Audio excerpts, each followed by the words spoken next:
અરવલ્લી જિલ્લા એસઓજી પોલીસે મોડાસા તાલુકાના માથાસુલિયા ગામેથી મોટી માત્રામાં ગાંજો ઝડપી પાડ્યો હોવાનું સામે આવ્યું છે. તો પોલીસે એક ખેડૂતના ખેતરમાંથી 8.47 લાખ રૂપિયાની કિંમતનો 16.950 કિલો સૂકો ગાંજો અને 3 ગાંજાના છોડ જપ્ત કર્યા છે.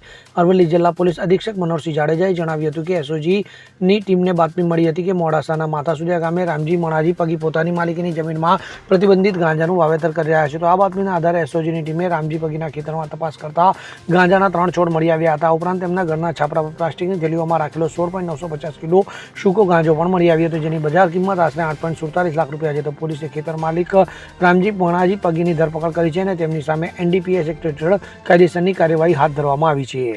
Bureau report CN24 news.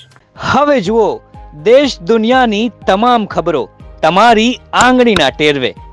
ઉઠાવો મોબાઈલ અને Google Play Store પરથી ડાઉનલોડ કરો અમારી CN24 ન્યૂઝ મોબાઈલ એપ.